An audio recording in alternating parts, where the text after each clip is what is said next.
This is the Mickey Miles and More podcast, your one stop for information on Disney races, Disney vacations, Disney theme parks, and more.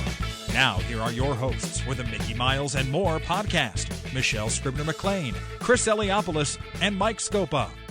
Welcome, Milers, to another episode of Mickey Miles and More. It's a place where we discuss all things Disney. I'm Chris Eliopoulos, your host, and with me today is our good friend, Dr. Michelle Scribner-McLean. Michelle, we're going to try something new today. Hello.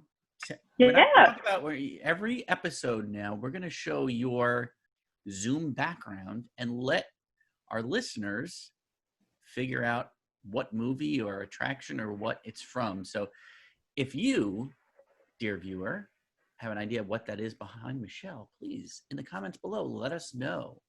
And maybe we'll mention you on the next show if you got it right. Yeah. Speaking of thank you. viewers and the people that are watching at home, Michelle, any shout outs?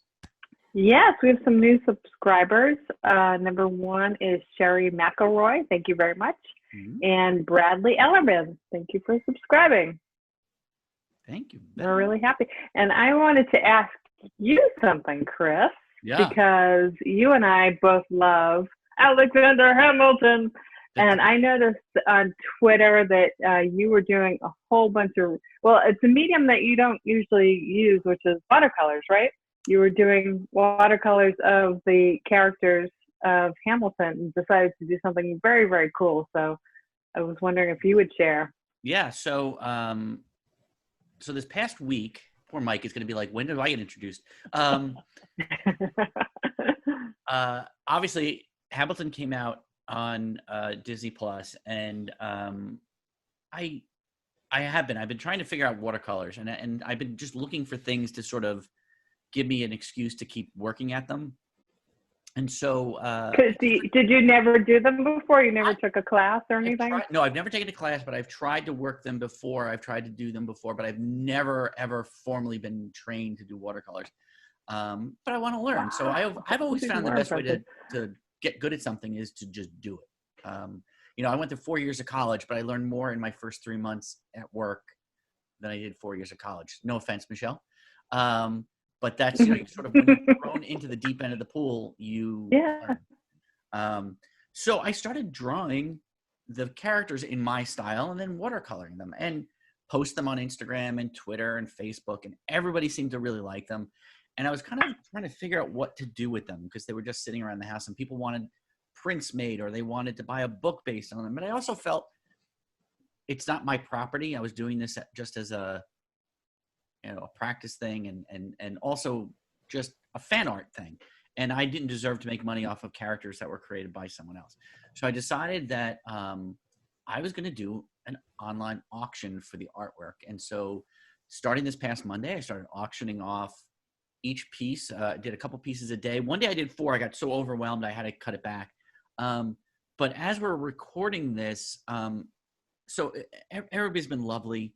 A lot of people who have had winning bids presented to their businesses who then match it or exceed that donation. Oh my gosh. Wow, that's so cool. Amazing to get these notes. Like I donated $225 and my business, added another $325 to it. So, but it's not donations to you. It's donations to a charity, right? So what I did was felt like they were Lynn's characters and the actors on Broadway. So I had 2 charities that I went to. Lynn has a charity. It's HispanicFederation.org. And it helps people, especially during these times when we're dealing with COVID and people are out of work and stuff like that. And the other one is Broadway Cares, which is a charity fund that helps people with AIDS, but it's also lately been helping Broadway actors who have been out of work. So I thought, who better than these 2 charities to donate to? And as we speak, tomorrow, Friday, I'm going to be putting up Burr and Hamilton. We're hoping to get a lot of money for those, but right now we've exceeded the $5,000 mark in donations. Wow. Just a couple days. That's so cool. So it's been absolutely wonderful, and I'm grateful to everybody. It's been something. And there's good in the world. Yeah, I felt like, Mhm. there's been so much bad stuff lately. It's been really nice to see when you put stuff out there and you lead it a little bit and say, hey, there's good in this world.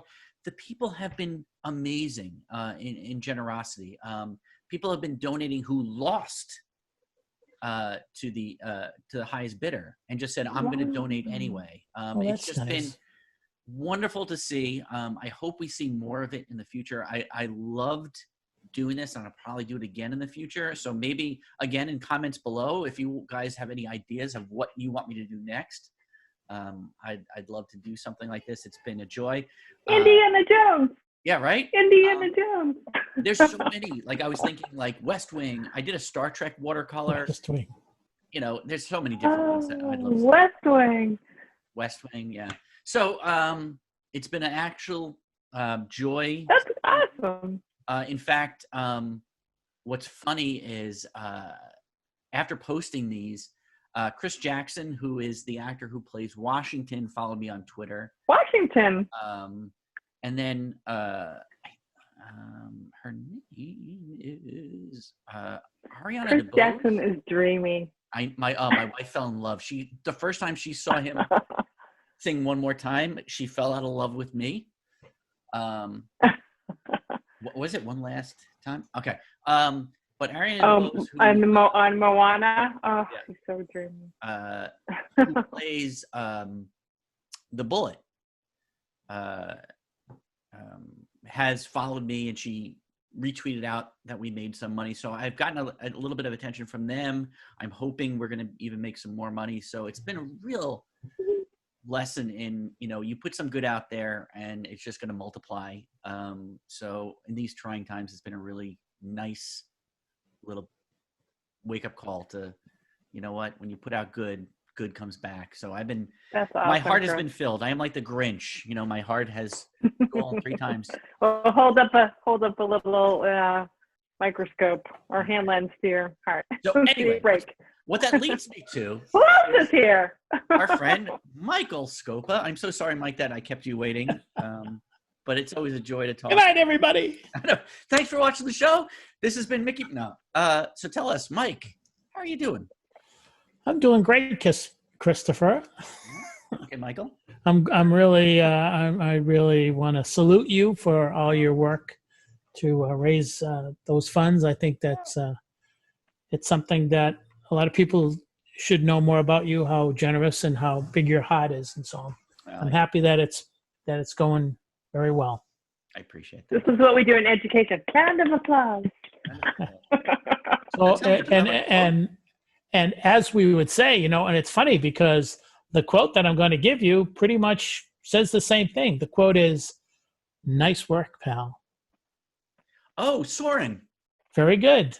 Chris. My name's Patrick. I'll be your chief flight attendant. That one I know. I almost These little beauties away, yeah. Love these him. little beauties. He and I almost have the exact same birthday. I think he's 1 day older than me. Really? Yeah. Patrick Fun Warburton, fact. right? That's That little kid Yeah, is 1 day yeah. older than you? That one kid. The little kid. So, Mike, Very funny. as we get into this episode, so Thursdays is usually when we record and then we post stuff. So we try to keep a little topical on this one. So we thought we had some recent news, and you are the news guru of the program. So I thought I'd kind of maybe turn it over to you a little bit and give us some updates of what's been happening lately at the Disney Corporation. So some of these things our viewers may have heard of, maybe not. First and foremost, there was a clarification this week regarding mask guidelines while you're in any of the theme parks. And basically, the new guideline says that you may remove your face covering while actively eating or drinking, but you have to be stationary. Right. And you have to maintain physical distancing. And my guess is that with the Food and Wine Festival, or the Taste of Epcot Food and Wine going on, we've all been there. And when you try something, you're walking as you're eating. Grab or it and drinking. go like this as you're walking. Yeah. So basically they're saying, no, if you're going to take your mask off, feel free to eat and drink, but you have to stand still. Because obviously, if you're standing still, there's a chance that you're going to maintain that social distance that they are requiring in the theme park. So that was something that came out. If you were to grab a piece of food and walk 6 feet to the left of the stand and start eating, that's okay? As long as you stand still while you're eating, I guess it's okay. I know. So you just can't take steps while you're walking. Right. I think what was happening is I saw people buying drinks and then sort of walking around with the drink for an hour and saying, "Hey, I'm eating. That's why I don't have my mask on." So, as is the case with any rule, it's usually because somebody has taken advantage of it and broken the rule. So if you're walking around with a super slurpy, big drink, you could walk around for a long, long time and say, "Oh, you can't stop me." So that's probably, I'm guessing that's where that happened. Right. That's why that happened. Using the system. Yeah. I mean, that's what happened. That's the thing. It's so funny. I was even listening, and the governor of Florida still refuses to have a mandate on masks in Florida. And one of his statements reasoning was that people should be trusted to do the right thing. And literally that point kind of just defeats it, right? Like the fact that people were taking advantage of that loophole kind of says it all. So I guess you could just grab the food, stand 3 feet to the left and start eating. So, all right. So what else you got, Michael? Well, if you think about food and wine, all those little tables that they have and the little, kind of stand-up bar areas. Yeah. There's going to have to be a cast member there after every turnover, which is fine. It's just going to be a lot. Sorry, Mike, go ahead. So it's funny because 1 week after I had checked with some sources down in Orlando regarding what Run Disney was going to do with the Wine and Dine race weekend, and I was told, well, so far it's still on.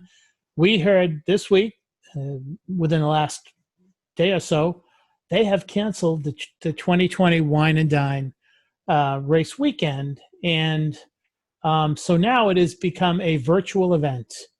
And I won't go into the details, but basically, you're not going to have people there for that weekend. There's not going to be a lot of people, and there's probably a lot of people trying to figure out if they want a refund or they're going to do this virtually. Now, the thing that I think, I'm pretty sure, I know, Chris, this triggered a thought in your mind, and Michelle, I think so, you as well, and me.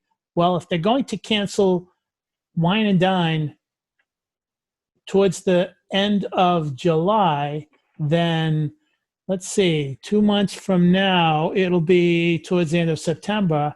And my guess is that sometime between mid-September and Halloween, we're going to hear about the 2021 marathon weekend. There's a lot of preparation. There's a lot of volunteer work. Michelle, you and I have volunteered. There's a lot of work that goes into that. There's a lot of merchandise preparation, medal preparation, shirts, the expo. So my guess is that they have to make that decision rather soon. And I'm guessing that we should hear, hopefully, for those people who are waiting, we should hear sometime no later than maybe the end of September as to what goes on, in January. How did the two of you see this? Do you see it the same kind of time frame? So I wanted to ask Mike, what are the park capacities now? You said like 9,000 or something? Yeah, so I've been doing a lot of work and talking with a lot of people and trying to get estimates and things like that from sources down there. And it appears that the opening week or two for the Walt Disney World theme parks, every park's been pretty much lower than I thought. And my sources are telling me that the capacities have been like less than 10,000. So if you think like most of those races they've had up to, as far as I know, 26,000 runners, right? Right. So 26,000 runners if they bring one person with them. So we got 52,000 people, 52,000 or 26,000 rooms, maybe not that many because not everybody's staying there. Yeah. But if you think of all those people on transportation and in the park, there's not the capacity right now to accommodate all those runners. I think that you're hitting the nail right on the head, Michelle. Think about how many, what did they say? 65, 70,000 runners in January on average. Well, if the parks are going to maintain a capacity of about 9 or 10 or even 12,000, where are we going to put all these people? Especially when you talk about people running through the Magic Kingdom, where all the people who are rooting their runners on, and also in Epcot. So I think that has to be a major consideration in their decision. Yeah. What do you think, So Chris? go ahead. No, I'm in agreement. But also just from a financial point as well. I was thinking like, maybe they'll cut down the amount of, slots, right? They'll just cut it back. But it's a profit and loss thing, right? Like we've seen the numbers always keep climbing because they need to make more money on this thing and keep it running. And at some point, you lower it so low that they can't afford it. It's like it's not a profit making procedure. So I don't see how they actually do this right now. But Michelle, one of the things I noticed, I was reading about what they're offering for Wine and Dine. So you have a choice of getting your money back, including processing fees, so everything back, or you can do the virtual run, which gives you the shirts, the medals. And they're doing a few other things that I think are kind of cute if people want to do them. They are offering, virtual bibs, but they're also doing virtual mile markers. So you have a start and a finish, and I don't know who's going to go put the mile markers up for you, but maybe you go with your bike first. But yeah, it's a lot of work. But if you wanted to do it and organize a virtual run, I think it would be cute. Would you do that? What would you do? I mean, we run Wine and Dine. We run Wine and Dine before. Chris, have you run Wine and Dine? I actually ran. Yeah. So nighttime ones. Are they actually still doing it? Yeah. I mean, those are awesome. I ran the inaugural one. Yeah. So I will say I've done. I don't think I would do the virtual one, but I could see that a lot of people would. Yeah, I've done as an experiment on our previous incarnation. I did a virtual, one of the original virtual runs, and it was like a Tuesday, I went out for a run, came home, I'm like, oh, I did it. I forgot I was signed up for it. And I was like, oh, I ran whatever it was. It was 5K, 10K, whatever it was. I'm like, oh, I just ran 10 miles. So I guess I technically did it. So, and there was no. Those are cute medals though, right? Yeah, if you're doing it for the medals, it's definitely, I think, worth the money. You got. I mean, they give you a printable bib, but it's not really. Who cares? I'm not going to run my down to my neighborhood wearing a virtual bib. People are going to be like, watch out for that one. But we got the medal. But again, for me, it's always been about the experience. We get the medals. We love the medals. We always kind of, we got the medal. And 2 minutes after we get it, it goes in a drawer. Like we don't display our medals. But if that's what you love and that's what you do, I think it's a great thing, and you should do it. But like I said, ours sit in a drawer. Right, we've since day one. Ours sits in a drawer in our bedroom. We don't. We take them out to friends and go, look what we got, and then they go back in the drawer. So it's not a. Mike's been giving his away too. Yeah. I mean, I know they have that that program where you can donate your medal. Medal for Medals. Survivors. What's it called? Medals for Medal. Yeah. So. Yeah.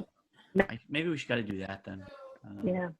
But so when do you think they would announce if January was going to be not canceled but reframed, I guess?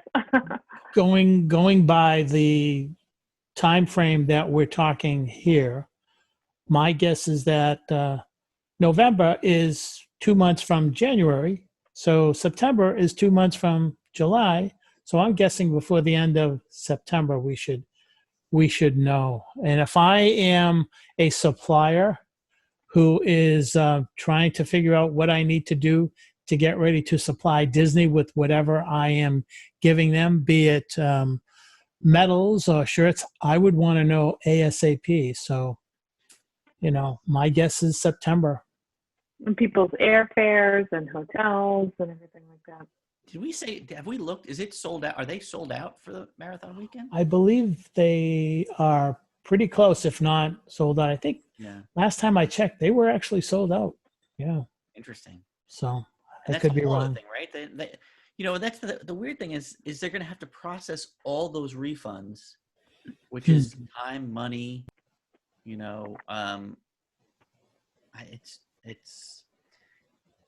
we've talked and said that these guys, they want to hold on to that money as long as they can before they are forced to give it back. But, they have to know at some point that they're not going to do this, like you said, because they have to make the shirts, they have to make the medals, they have to prepare they have to get the permits, they have to do everything, in plenty of time. And so I just don't, I honestly, at this point, I don't see them doing it. What about you, Mike? Do you think there's still possibility that's going to happen? Well, I don't think so, Chris, because there are so many other things that we haven't even talked about. Things like, how are they going to enforce social distance in the corrals with the waves? And what about the water stops? What about the gathering area before and after the race? There are so many things that could go wrong if they hold a race. And let's face it, how many races have we heard that have been canceled this year? New York City Marathon, the Boston Marathon, the BAA series of runs that they do every year. There are a lot of places that are saying, we don't want to take a chance.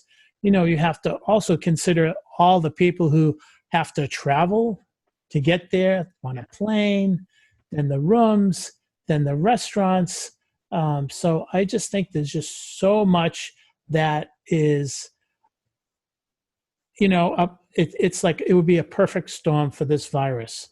So I think that. Yeah. Can you imagine the publicity if people got, like they throw, so in New Jersey just recently, they've been very tight on mask wearing and social distancing and stuff.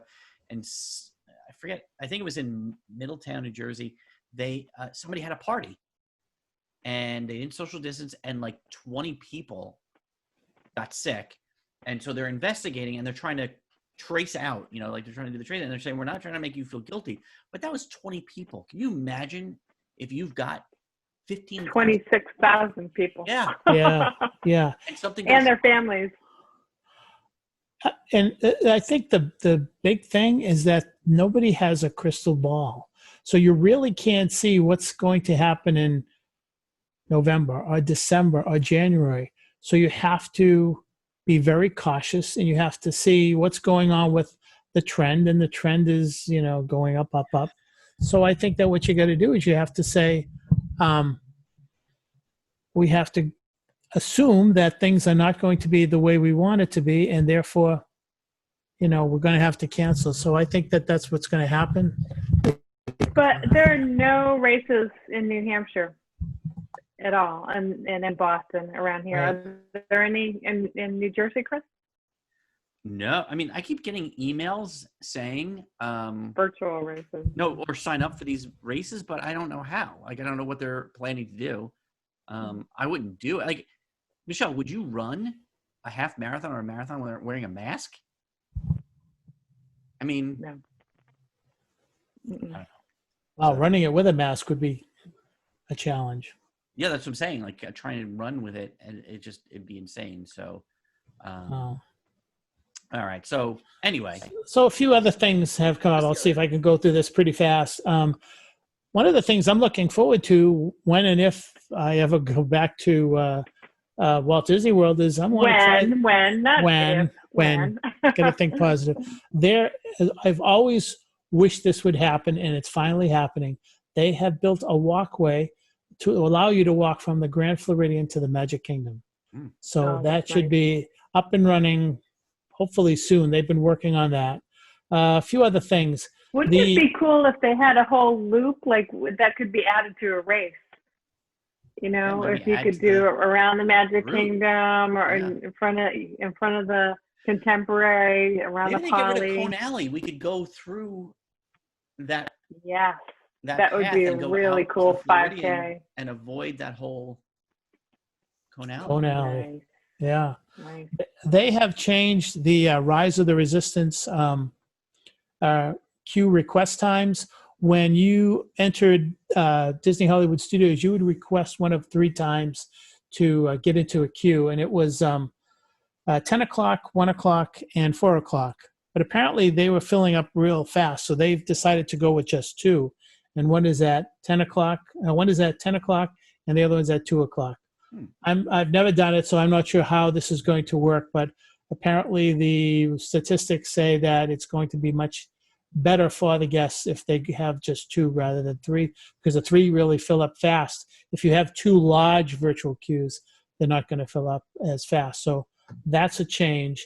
A few other things.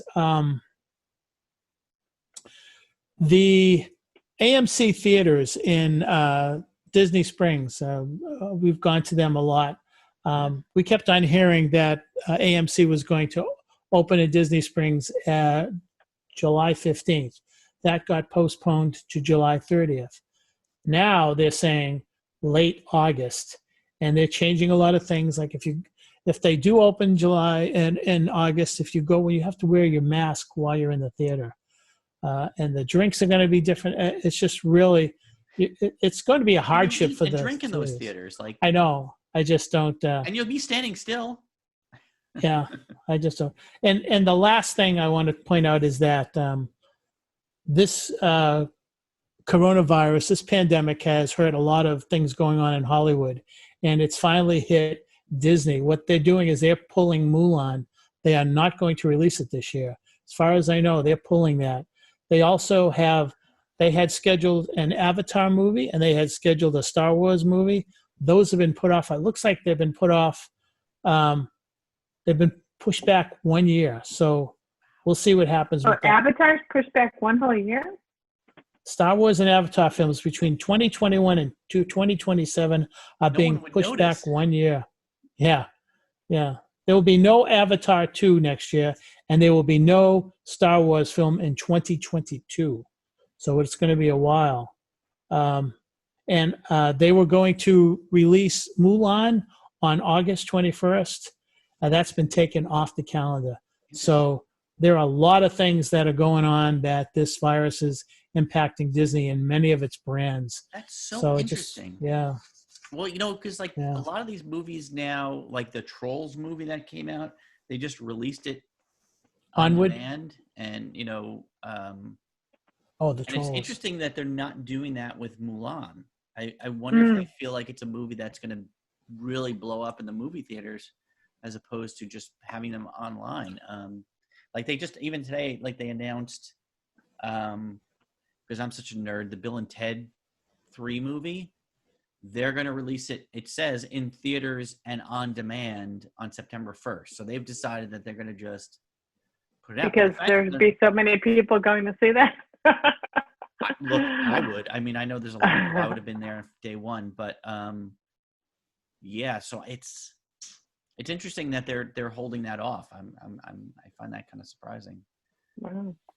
Because it could, just like Hamilton, could generate a whole bunch of new subscriptions to Disney+. You would think. I mean, I was really, and that's another movie I was looking forward to. Like Mulan looked great. It's interesting. Yeah. The animators, and I know a few from the different Disney movies in the 90s movies, who had a part of the ones that have been redone, like the Lion King, Beauty and the Beast, who are sort of a little offended by the live action version, if you want to call Lion King live action, even though it was animated. They've had a bad taste in their mouth about those, but the ones who worked on Mulan seem to really be excited about it. It seemed to be enough of a departure from the original that they were looking forward to it. So I feel bad that they're kind of postponing it. I was really looking forward to seeing it. So I am as well. all right. So Mike, that's our news. So that's all the news fit to be printed, I guess, Thank you, Walter Cronkite. or fit to be tied. So I guess that's going to do it for this episode. We hope you've enjoyed. If you have a comment or suggestion, head down below and be sure to let us know what you're thinking. And while you're there, please be sure to hit the like and the subscribe button. We're trying to do some live shows, but according to YouTube, we need 1,000 viewers to do a live show. So if you are able to tell your friends about this show and have them subscribe, we really appreciate it and it'll benefit all of us. So on behalf of Michelle Scribner McLean, Mike Scope, and me, we'll see you on the road.